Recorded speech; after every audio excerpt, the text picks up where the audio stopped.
بسم اللہ الرحمن اس میں الرحیم۔ دو بات آئی ہے.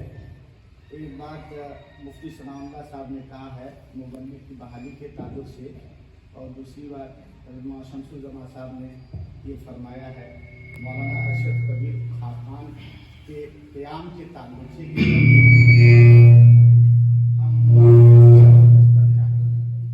بسم اللہ الرحمن الرحیم۔ قال اللہ تعالیٰ فی کلامہ المجید والفرقان الحمید، اعوذ باللہ من الشیطان الرجیم، بسم اللہ الرحمن الرحیم۔ کنتم خیر امۃ اخرجت للناس، قال رسول اللہ صلی اللہ علیہ وسلم العلماء مصابیح فی الارض۔ صدر گرامی، استاد محترم اور علاقے کے چیدہ علماء کرام، اللہ تبارک و تعالیٰ کا شکر ادا کرنے کے ساتھ ساتھ آپ حضرات کا ممنون ہوں کہ حقیقت کی دعوت پر آپ حضرات مصروفیات کے باوجود مدرسہ روضۃ المعارف میں تنظیم فلاح ملت کے بین تلے تشریف لانے کی زحمت دوبارہ فرمائی۔ اللہ تبارک و تعالیٰ اپنے فضل و کرم سے آپ کی تشریف آوری کو قبول فرمائے اور جزائے خیر عطا فرمائے۔ محترم حضرات، جو باتیں تفصیل سے مجھے آپ حضرات کے سامنے پیش کرنی تھی، اس کی بہت حد تک ترجمانی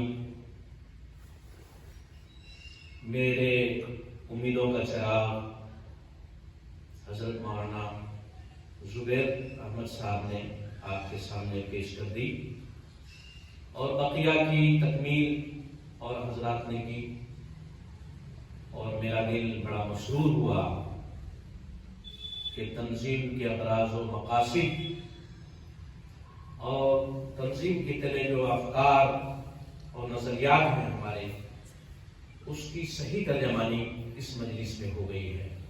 اللہ سبوں کو شایع نشان بدلہ نصیب فرمائے۔ حضرات، بہت توجہ سے سننے کی بات ہے کہ تقریباً 41 سال پہلے مجھے استاد الاساتذہ حضرت مفتی عبدالعزیز صاحب رحمۃ اللہ علیہ نے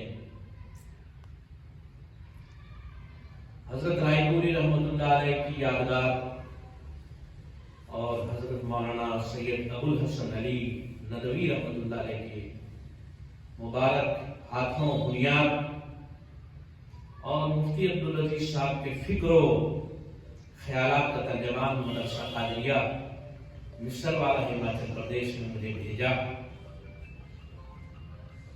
وہاں مسلمانوں کی آبادی تقریباً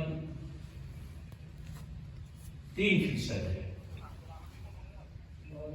اور جب 3% ہے تو آپ اندازہ لگائیے کہ وہاں اسلام اور اسلامیات کی کیفیت کیا ہوگی۔ مجھے وہاں بھیجا اور میں حضرت مفتی عبدالعزیز صاحب رحمۃ اللہ علیہ کی فکر کی ترجمانی اور ان کے خیالات کو عوام تک پہنچانے کے لیے میں علاقے پھرتا رہا، دیکھتا رہا۔ اس ذیل میں نے بہار کے باشندوں کو اس علاقے میں دیکھا۔ بہار کے لوگوں کو دیکھنا یہ میری فطرت کی بات تھی، میرے علاقے کی بات تھی۔ میں نے بڑا غور کیا، یہاں بھی دیکھا اور وہاں بھی دیکھا، اور میں صحیح اور سچی بات آپ کے سامنے رکھوں گا۔ دل خراسی یا آپ حضرات کی کمی اجاگر کرنا مقصد نہیں ہے، لیکن سچائی کے اظہار تلے باتیں سب آ جاتی ہیں، اور ہر ایک اپنے دامن میں نگاہ ڈالے اور کرے۔ گھر دیکھے، اپنی ذات دیکھے، اپنے علاقہ دیکھے تو ساری باتیں سمجھ میں آ جاتی ہیں. میں یہاں بھی دیکھتا ہوں، وہاں بھی دیکھتا رہا. اس درد اور فکر کا اظہار میں نے 1 مئی 2002 کو نور المعارف دیاگنج ضلع ارریہ میں اپنے استاد محترم حضرت مولانا عبدالوہاب صاحب دامت برکاتہم العالیہ کے مشورے اور اپنے ہمنشین دوستوں علماء سے رائے لینے کے بعد علماء کا ایک اجتماع کیا اور اس میں بڑی تعداد میں حضرات علماء چاروں ضلع کی تشریف لائے. اس میں نے جو اظہار کیا تھا وہ یہ کیا تھا کہ حضرات علماء کرام، آپ کے سامنے اس سچائی کا اظہار کرتا ہوں، چونکہ آواز دور تک دیر تک پہنچتی ہے اور اس پر گرفت بھی ہوتی ہے، اس لیے اشارے میں کہتا ہوں کہ حضرات علماء کرام، آپ کے علاقے کے لوگ بڑی تعداد میں غیر متسم پنجاب میں ہیں مزدوری کے لیے. مزدوری کیسا ہے ان کا؟ اور میں نے اس ذیل میں یہ بھی بات کہی تھی کہ حضرات علماء کرام، آپ کی تعداد کے لحاظ سے جتنی محنتیں ہونی چاہیے اس علاقے میں وہ محنت نہ ہو سکی، نہ ہو رہی ہے. اس لیے یہاں کی مائیں جو جنم دیتی ہیں وہ مزدور اولاد جنم دیتی ہیں. یہ میں نے کہا تھا اور اس کے ساتھ میں نے یہ کہا تھا کہ ایک زمانہ آئے گا اس علاقے میں غیر منقسم پنجاب میں کہ آپ کی آواز دب جائے گی، آپ کی محنتیں نظر نہیں آئیں گی، ادیان باطلہ کے ترجمان یہاں کھڑے ہو جائیں گے. اور میں نے اشارہ کیا تھا کہ منہ کھائے اور آنکھ نہ جائے. بڑی تعداد میں یہاں 6 مہینے 7 مہینے کے لیے لوگ مزدوری کے لیے جاتے ہیں غیر منقسم پنجاب میں. وہاں غیر مذہب کے دروازے کھلے ہوئے ہیں کھانا کھانے کے لیے، دوائی اور علاج کے لیے. اور یہاں ہماری محنت ایمانیات بھی نہیں ہو پائی، لوگ ایمان نہیں جانتے یہاں کے لوگ. اور اس ذیل میں پھر کہوں، ابھی میرے عزیز مولانا معین الدین نے اشارہ کیا تھا بے ایمانی کی جو کیفیتیں ہیں، اور انہوں نے علماء کی طرف بھی اشارہ کیا. میں کھل کے کہنا چاہتا ہوں، یہاں کے علماء نے ایمانیات پر وہ محنت نہیں کی کہ ایمان، پختہ ایمان والے یہاں، ایمان پر مٹنے والے یہاں ایمان والے تیار ہوئے لاگے. اور آج کی کیفیت یہ ہے کہ ہمارے بارے میں یہ کہا جا رہا ہے کہ یہ زکات خور لوگوں کی ایک ٹیم ہے، ان کا کوئی کام میدان میں نہیں. اشارے کے لیے کہہ رہا ہوں، اس میں میں خود بھی شامل ہوں. اور آپ خود اپنے دامن میں جھانکیے اور آپ اپنی محنتوں کو دیکھیے. آپ محنت دور کہاں جائیں گے؟ آپ اپنی بیوی کو دیکھیے، آپ اپنی ماں کو دیکھیے، آپ اپنی بیٹی کو دیکھیے، آپ اپنی اولاد کو دیکھیے کہ ایمانیات کے لحاظ سے، ایمان کے لحاظ سے وہ کس مقام اور کس درجے پر ہے. یہ علماء کی بات کر رہا ہوں، اس لیے میں نے علماء کو بلایا. ہماری محنت، کیونکہ خود ہم ایمان والے نہیں ہیں تو ہماری نسل، ہمارے سائے میں پلنے والے کی ایمانیات اور ایمان کس درجے کا ہوگا. بہرحال میں آگے بڑھتا ہوں. یہ تنظیم قائم ہوئی، علماء نے ساتھ دیا، علماء جمع ہوتے رہے اور ہمارے مولانا زبیر احمد صاحب نے در بدر کی ٹھوکریں کھا کر علماء کو جمع کیا، حلقے بنائے. ماشاءاللہ علماء کا ایک جگہ جمع ہونا بھی ایک بہت بڑی بات ہے، بلا شبہ یہ کوئی کم بات نہیں ہے. آپ اپنی جگہ ایک انجمن ہیں، آپ کسی چیز کو سمجھیں گے، کسی فکر کو آپ لیں گے تو انشاءاللہ آپ کا علم مصابیح فی الارض. اللہ کے نبی صلی اللہ علیہ وسلم نے فرمایا کہ یہ روئے زمین کا چراغ ہے علماء، اور یہ اپنی روشنی سے اللہ اور رسول کے احکامات کو پھیلائیں گے، گھر گھر تک پہنچائیں گے۔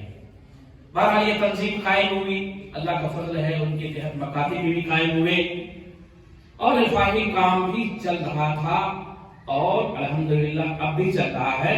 نوعیت میں تھوڑی تبدیلی ہے اور تبدیلی کی ضرورت تھی۔ الحمدللہ وہ سارے کام کچھ اجاگر ہیں، کچھ خفیہ طریقے سے الحمدللہ ایک ہاتھ سے کریں دوسرے ہاتھ پہ علم نہ ہو، اس طریقے سے ماشاءاللہ اس کام میں کوئی کمی نہیں آئی۔ ظاہری طور پر جو کمی آئی، جو لوگ محسوس کر رہے ہیں، تو میں نے مولانا زبیر صاحب کو خاص طور پر مخاطب کیا کہ کبیر الدین کے سر پہ صرف کام نہیں ہو سکتا۔ ہم نے ایک تحریک چلائی، ایک کام کابیر ملت کے اشارے پر ہم نے شروع کیا۔ میں دور رہتا ہوں، آپ حضرات اس کو لے کر چلیں۔ ایک آدمی کے بھروسے پر کوئی کام نہیں چلے گا، نہیں چلنا چاہیے، نہیں میں اپنے آپ کو اس لائق سمجھتا ہوں کہ میں ہی سب کچھ ہوں، ہرگز نہیں۔ سب کے کاندھوں پر یہ کام ہے، سب کی ذمہ داری ہے، علماء کی بہت بڑی ذمہ داری ہے، وہ سب لے کر چلیں۔ لیکن مولانا کی بھی آواز صدا و شہرا رہی، لیکن اب ہم یہ چاہتے ہیں جب کفر ادیان باطلہ سر اٹھا کر چلنا شروع کر دیا تو پھر میں نے آپ حضرات کو زحمت دینا شروع کیا ہے اور الحمدللہ میرا مختصر قیام ہے، لیکن ہم نے اس کی ترتیب بنائی ہے اپنے دوستوں کے مشورے سے۔ ابھی 24 تاریخ کو فارغ دن میں بہت بڑا انتظام ہے، اسی طرح کے اجلاس کا وہاں ہونا ہے۔ دوستوں اور بزرگوں، بات یہ ہے، سب سے بڑی بات یہ ہے، دین کون بتائے گا؟ قرآن سے لوگوں کو کون روشناس کرائے گا؟ نبی پاک صلی اللہ علیہ وسلم کے درد اور فکر کو امت میں کون بانٹے گا؟ یہ ذمہ داری ہماری ہے، یہ ذمہ داری علماء کی ہے، یہ ذمہ داری ائمہ کی ہے، یہ ذمہ داری حفاظ کرام کی ہے۔ اور ایسا محسوس ہوتا ہے کہ العلماء مصابیح فی الارض، کہ علماء ایمانی چراغ بجھتا جا رہا ہے، ایمانی چراغ بجھتا جا رہا ہے۔ اس میں وہ تیل اور پیٹرول اور کراثت تیل نہیں ہے، ختم ہو گیا۔ ان کی ذات سے، ہماری ذات سے یہاں کوئی فائدہ نہیں ہوگا۔ میں اپنے گاؤں میں بولتا ہوں، جمعہ میں بھی بولتا ہوں، کل بھی بولا تھا، اپنے گاؤں کو علماء کو بھی کہتا ہوں، اتنی بڑی آبادی میں 2% بھی عورتیں نمازی نہیں ہیں، 5% بھی مسلمان نمازی نہیں ہیں۔ یہ غلطی کس کی ہے؟ اس کا مجرم کون؟ اس کا مجرم ہے علماء، اس کا مجرم ہے، اس جرم کا خمیازہ دنیا اور آخرت میں علماء بھگتیں گے، مدارس والے بھگتیں گے۔ لوگ کہتے ہیں کہ علماء خود نماز کے پابند ہیں۔ میری تعلیم مدرسہ رشیدیہ حسینیہ ڈیلیا سنپور میں ہوئی۔ وہاں کے لوگوں کو بچپن میں جب میں 8 سال کا تھا، بیرا ہٹ جاتا تھا تو لوگ بولتے تھے مولانا لوگ خریداری کر رہے ہیں اور لوگ چٹائی بچھا کر وہاں جماعت سے نماز پڑھ رہے ہیں، گڑا۔ جب لوگوں کا نظریہ علماء کے بارے میں ایسا ہو جائے کہ یہ خود شریعت کے پابند نہیں، دین کے پابند نہیں، نماز کے پابند نہیں، ان کا وضع قطع درست نہیں، جو کفرست کعبہ و خیزر کجا مانت مسلمان، جو کفرست کعبہ و خیزر دائی خود کافر ہے، نہ ان کا اعمال درست، نہ اخلاق درست، نہ نظریہ درست، نہ معاملات درست، تو آخر اس دین کو کون پھیلائے گا؟ کون بتائے گا؟ خود سوچنے کی بات۔ اپنی کمی ہے جو آپ کے سامنے اظہار کر رہا ہوں، آپ کی کیا حیثیت ہے وہ آپ زیادہ سمجھتے ہیں۔ اگر علماء میں، مدارس میں اتنی بڑی غفلت ہوگی تو دین کی دعوت کون دے گا؟ کون نمونہ بنے گا؟ اسلام اگر صرف قرآن کے نازل ہونے سے پھیلتا تو انبیاء کی ضرورت نہیں تھی۔ اگر اسلام پھیلنے کا ایک ہی ذریعہ تھا تو اللہ کافی تھے، کون کا مالک تھے، وہ کافی تھے، انبیاء اکرام کو بھیجا، آپ نائبین رسول کہلاتے ہیں۔ فضائل لینے کے لیے ہم لوگ تو نائب رسول ہیں، اور کام کے لیے رسول کا کوئی کام نہیں، رسول کا کوئی کام نہیں۔ رسول کا کام کیا تھا، کس مقصد کے لیے پیدا کیے گئے؟ دوستوں اور بزرگوں، بہت سے لوگ میرے سے کم عمر کے ہیں، میرے بھائی کی طرح ہیں، کچھ اولاد کی طرح ہیں، اس لیے کھل کر درد دل رکھ رہا ہوں۔ میرا مقصد تبصرہ کرنا نہیں ہے۔ ادیان باطلہ اتنی بڑی تعداد میں ہے علماء اور مدارس کے، پھر یہاں قادیانی آئے، پھر یہاں عیسائی آئے، ہم نے سماج کو کیا دیا؟ پھر اندھیر چھائے، علماء کی جماعت کی روشنی میں یہ اندھیر چھائے، یہ ہمارے لیے موت ہے اور یہ ہمارے لیے شرم کی بات ہے۔ اس لیے حضرات علماء کرام سے درخواست ہے کہ اس فکر کو لے کر چلیں، جو ہمارے تنظیم کے اغراض و مقاصد ہیں، اس میں ساری باتیں ہیں جس کی ترجمانی آپ حضرات کے سامنے سبھی حضرات نے مل کے کی ہے، اس کی تشریح کی زیادہ ضرورت نہیں۔ دوستو، ابھی مولانا معین الدین نے ایک بات کہی، علماء بیزاری کی بات۔ یہ پینٹ شرٹ والے جس کی سرپرستی، جس کی ذہنی ساخت اور پرداخت یہودی سازش ہیں، وہ حفاظ کو لیتے ہیں، حافظ کم بیرسٹر بنانا چاہتے ہیں، کچھ اور بنانا چاہتے ہیں، مدارس سے بچوں کو کھینچ کر اسکول میں لاتے ہیں، ایک بہانہ صرف حافظ بنانے کا، تھوڑی سی اردو پڑھانے کا۔ حافظ بن کر کوئی دین کو نہیں سمجھتا۔ اور میں تو جمعہ میں بھی ہماچل میں اور جگہ تقریر کرتا ہوں، اور کچھ حافظ لوگ ہیں تو برا نہ مانیے گا، کیونکہ اسٹیج ہے نا، پہلی کلاس، دوسری کلاس، پانچویں کلاس، پہلی کلاس پانچویں کلاس کا مقابلہ نہیں کر سکتا۔ میں تو کہتا ہوں حافظوں کے پیچھے لوگوں کو کہتا ہوں، نماز نہیں ہوتی۔ تمہیں کس نے بتایا؟ حافظ کو رتبہ بہت بلند اللہ کے، لیکن میں کہتا ہوں ہاں لوگوں، تم خواہ غلط فہمی میں ہو۔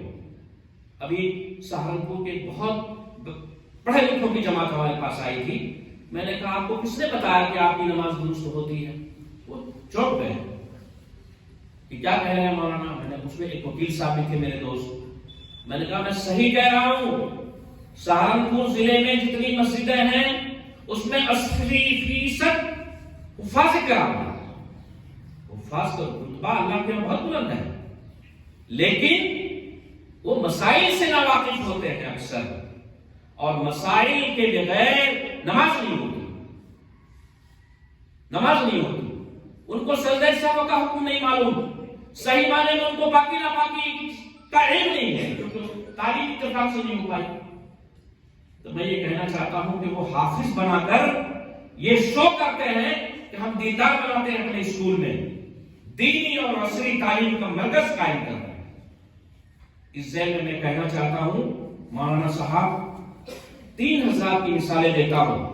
اس سے پہلے میٹنگ ہوئی تھی، 3 مہینے یا 4 مہینے قبل میں آیا تھا، اس میں 3 برگزیدہ ہستی کا میں نے اقوال کا حوالہ دیا تھا۔ سب سے پہلے امام انقلاب حضرت مولانا عبید اللہ سندھی رحمۃ اللہ علیہ، غور سے سنیے گا، مولانا عبید اللہ سندھی رحمۃ اللہ علیہ نے فرمایا تھا، اے مولانا لوگوں کی جماعت والو، میں تم سے کہتا ہوں کہ تم دارالعلوم کے نام پر دارالعلوم نہ قائم کرنا، دارالعلوم نہیں قائم